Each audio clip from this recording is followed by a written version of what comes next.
নমস্কাৰ এই মুহূৰ্তত আহি পৰিছে সন্ধিয়াৰ কেইবাটাও বিগ ব্ৰেকিং নিউজ। আজি হৈছে 1 ডিচেম্বৰ।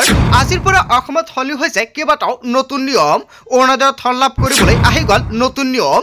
প্ৰতিগৰাকী হিতাধিকাৰীৰ একাউণ্টত 1250 টকা পাবলৈ কৰিব লাগিব তিনিটা গুৰুত্বপূৰ্ণ কাম, অন্যথা আপোনাৰ একাউণ্টত অৰুণোদয় আঁচনিৰ টকা নাপাব।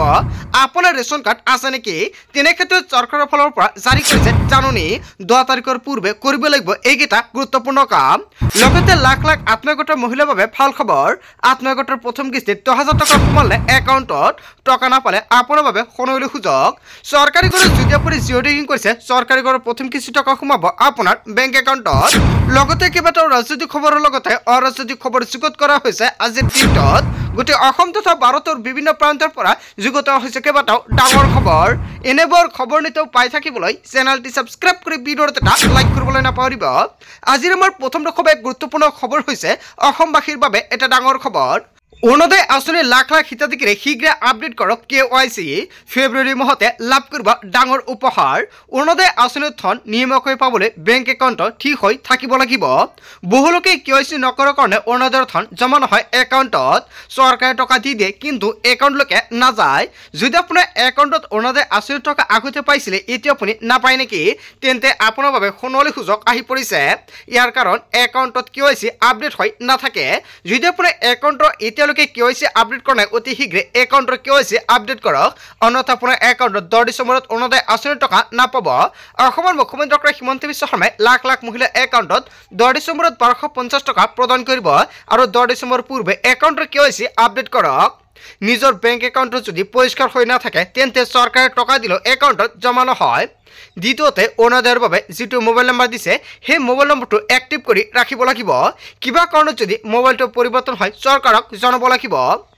এই তেৰ পৰা প্ৰত্যেকটা ব্লকত এজন অৰুণোদয়ৰ সহায়ক থাকিব। যদি মাহত টকা মাহতে জমা নহয়, ব্লকৰ অফিচলৈ গৈ আপোনালোকে দিব পাৰিব অভিযোগ। তৃতীয়তে, অৰুণোদয়ৰ ধন নাপালে অভিযোগ দিবৰ বাবে চৰকাৰে মুকলি কৰিছে ফোন নম্বৰ, আৰু এই ফোন নম্বৰত ফোন কৰি দিব পাৰিব অভিযোগ। ফেব্ৰুৱাৰী মাহত চৰকাৰে অৰুণোদয় হিতাধিকাৰীক দিব ডাঙৰ উপহাৰ। যদি আপোনাৰ নামটো অৰুণোদয় আঁচনিত অন্তৰ্ভুক্ত হৈ আছে, তেন্তে ফেব্ৰুৱাৰীত আপুনি লাভ কৰিব ডাঙৰ উপহাৰ। উপহাৰ হিচাপে কি বিচাৰে নিশ্চয় আপুনি কমেণ্ট কৰি জনাওক। টকা বিচাৰে নে অন্য কিবা বিচাৰে? উপহাৰ হিচাপে অৰুণোদয়ৰ প্ৰতিজন হিতাধিকাৰীক মুখ্যমন্ত্ৰী ডক্টৰ হিমন্ত বিশ্ব শৰ্মাই উপহাৰ প্ৰদান কৰিব। ইয়াক লৈ মুখ্যমন্ত্ৰী ডক্টৰ হিমন্ত বিশ্ব শৰ্মাই কৰিছে ডাঙৰ ঘোষণা। যদি আপুনি আগতে অৰুণোদয় আঁচনিৰ টকা পাইছিলে, এতিয়া আপুনি নাপায়, নিশ্চয় আপুনি কমেণ্ট কৰি জনাই দিয়ক। সম্পূৰ্ণকৈ সহায় কৰা হ'ব আৰু আজিৰ ভিডিঅ'টো সকলোৱে বেছি বেছিকৈ শ্বেয়াৰ কৰি দিব। তাৰপিছত অসমবাসী ৰাজুক জনাইছো আমাৰ পৰৱৰ্তী খুবেই গুৰুত্বপূৰ্ণ খবৰ, লগতে ডাঙৰ খবৰ। ৰাজ্যৰ লাখ লাখ পৰিয়াললৈ ভাল খবৰ। হেৰা পালে চিলিণ্ডাৰৰ মূল্য। প্ৰতিটো চিলিণ্ডাৰত 10ৰ পৰা 10.5 টকালৈকে হেৰা পাইছে। 19 কেজি চিলিণ্ডাৰক লৈ কেইবাটাও গুৰুত্বপূৰ্ণ খবৰ আহি পৰিছে। 19 কেজি বাণিজ্যিক চিলিণ্ডাৰৰ মূল্য হেৰা পাইছে। নতুনকৈ প্ৰকাশ পালে চিলিণ্ডাৰৰ মূল্যৰ তালিকা। জানি লওক কোন জিলাত কিমান দাম। চ' বন্ধু বান্ধৱীসকল, আপোনাৰ জিলাত আপুনি কিমান টকাকৈ ৰন্ধন গেছ ক্ৰয় কৰে নিশ্চয় কমেণ্ট কৰি জনাই দিব, কিয়নো আজিৰ পৰা মূল্য হেৰা পাইছে। নিশ্চয় আপুনি কমেণ্ট কৰি জনাই দিয়ক। নেক্সট ভিডিঅ'ত সম্পূৰ্ণকৈ জনাই দিম আপোনাৰ জিলাত কিমান টকাকৈ আপুনি ৰন্ধন গেছ ক্ৰয় কৰিব লাগিব। চৰকাৰৰ ফালৰ পৰা এখন নতুন তালিকা প্ৰকাশ কৰিছে ৰন্ধন গেছৰ। তাৰপিছত অসমবাসী ৰাজুক জনাইছো আমাৰ পৰৱৰ্তী খুবেই গুৰুত্বপূৰ্ণ খবৰ, লগতে ডাঙৰ খবৰ। ৰেচন কাৰ্ডৰ হিতাধিকাৰীলৈ জৰুৰী খবৰ আহি পৰিছে।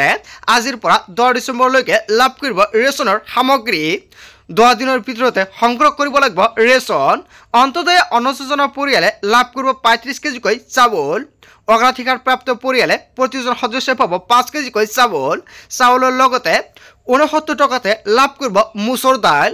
38 টকাত লাভ কৰিব চেনি। 10 টকাত নিমখ লাভ কৰিব হিতাধিকাৰীসকলে।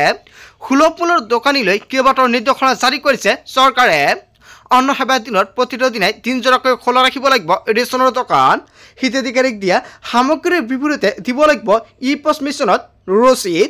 আৰু এয়াই নহয়, যদি আপুনি ই-পছ মেচিনত ফিংগাৰ দিয়া নাই, ফিংগাৰ দিয়াৰ লগে লগে আপুনি ৰচিদটো লৈ লওক। ৰচিদটো লোৱাৰ বাবে হিতাধিকাৰী বাধ্যতামূলক।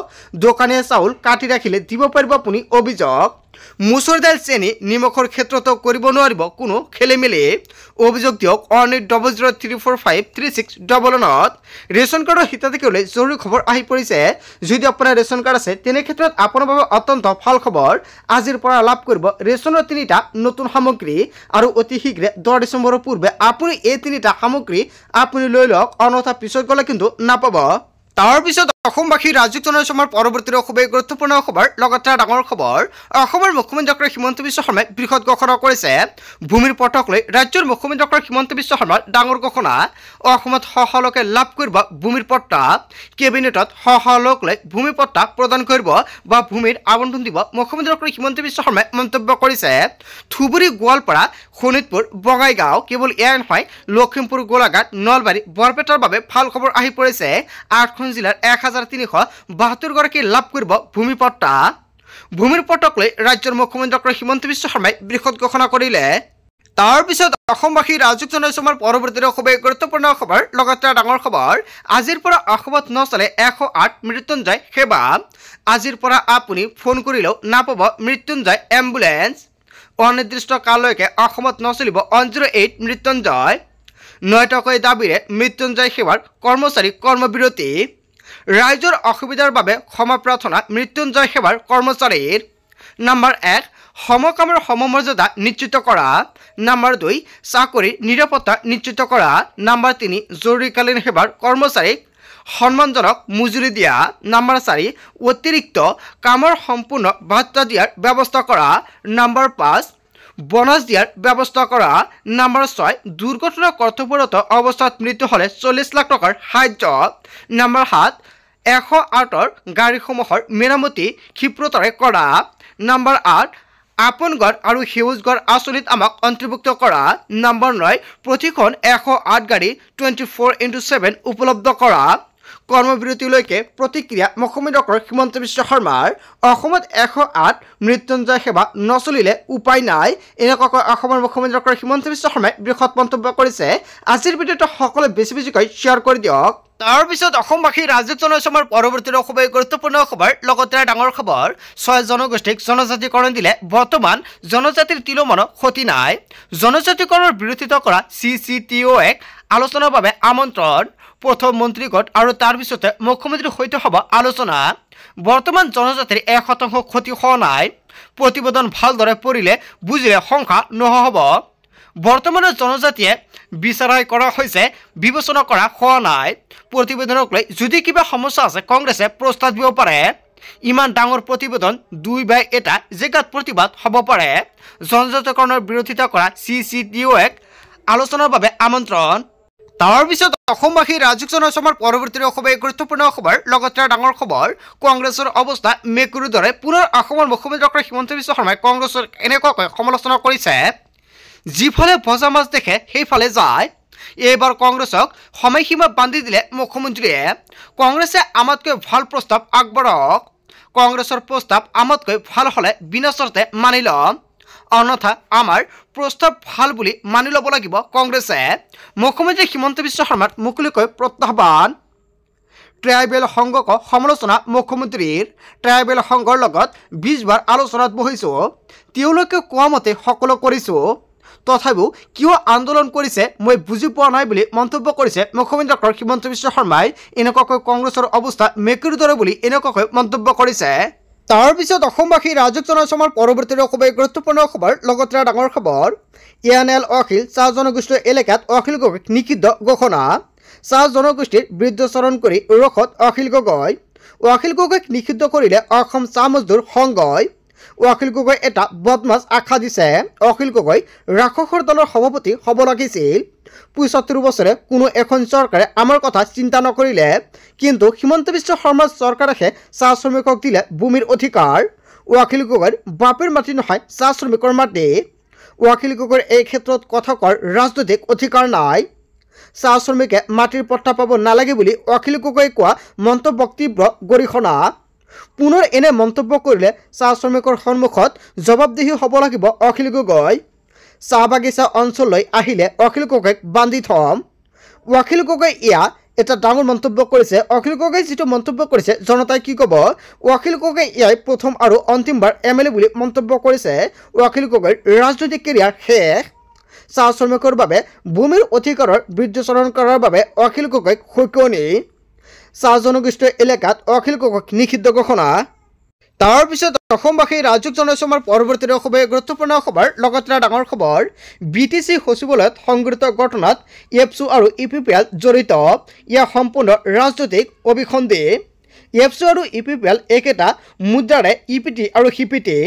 BTC শেষ কৰিব বিচাৰিলে শেষ হৈ নাযায় মই মৰাৰ পিছতো BTC একেই থাকিব মোক বিচাৰিছিল বোলে এইবাৰ হাত দিব দিয়কচোন ইউপিপিএল বা এফচুৰ নেতাৰ সাহস আছে যদি আগুৱাই আহক বিপিএফে কৰা কাম বিৰোধিতা কৰে এফচু আৰু ইউপিপিএলৰ ধৰ্ম মন্ত্ৰীগোট জনজাতিকৰণক লৈ সদনত প্ৰতিবেদন দাখিল কৰিব সেয়া এফচু আৰু ইউপিপিএলে আগতীয়াকৈ জানে প্ৰতিবেদনৰ ওপৰত যে আলোচনা নহ'ব সেয়াও তেওঁলোকে জানে মোতকৈ তেওঁলোকে সমগ্ৰ বিষয়টো ভালদৰে জানে অসম চৰকাৰে ৰাজনৈতিকৰ বিষয়টোক লৈ তেওঁলোকৰ লগতহে আলোচনা কৰিছিল মোৰ লগত আলোচনা কৰা নাই সকলো জানি শুনিও নাটক কৰি আছে আলোচনাত কোনে কি সিদ্ধান্ত দিছে সময়ত সকলক গম পাব ৰাইজে কোনে কি সিদ্ধান্ত দিছে কোনে কি লিখি দিছে কেৱল এয়াই নহয় কোনো জনগোষ্ঠী ক'ত ৰাখিব সকলো গম পাব ৰাইজক বেছি দিন অন্ধকাৰত ৰাখিব নোৱাৰিব এফচু আৰু ইউপিপিএলে কোকৰাঝাৰৰ কাণ্ডক লৈ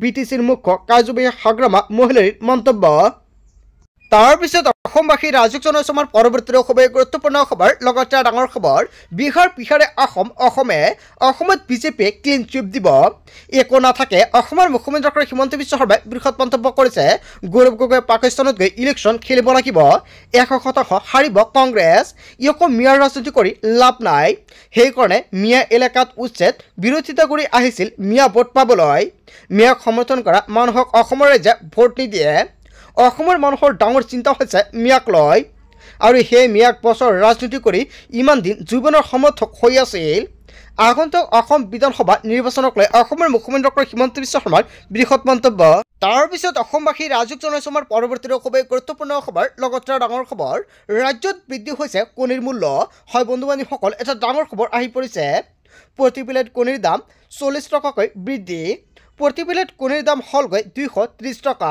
হয় বন্ধু বান্ধৱীসকল এতিয়াৰ পৰা প্ৰতি প্লেট কণী আপুনি 230 টকাত ক্ৰয় কৰিব লাগিব পাইকাৰী দোকানত এটা কণী বিক্ৰী হৈছে 9 টকাকে আপোনাৰ গাঁও বা অঞ্চলত আপুনি কিমান টকাকৈ কণী ক্ৰয় কৰে কমেণ্ট কৰি জনাই দিয়ক আপোনাৰ গাঁও বা অঞ্চলত কণীৰ মূল্য বৃদ্ধি পাইছে না নাই যদি পাইছে কিমান টকাকৈ বৃদ্ধি পাইছে এতিয়া আপুনি কমেণ্ট কৰি জনাই দিয়ক আৰু আজিৰ ভিডিঅ'টো সকলোৱে বেছি বেছিকৈ শ্বেয়াৰ কৰি দিয়ক বন্ধু বান্ধৱীসকল গোটেই অসম তথা ভাৰতৰ বিভিন্ন প্ৰান্তৰ পৰা যুগত হৈছে কেইবাটাও ডাঙৰ খবৰ এনেবোৰ খবৰ নিতৌ পাই থাকিবলৈ চেনেলটি ছাবস্ক্ৰাইব কৰি ভিডিঅ'ত এটা লাইক কৰিবলৈ নাপাহৰিব শতাংশ ফৰ ৱাচিং ফুল ভিডিঅ'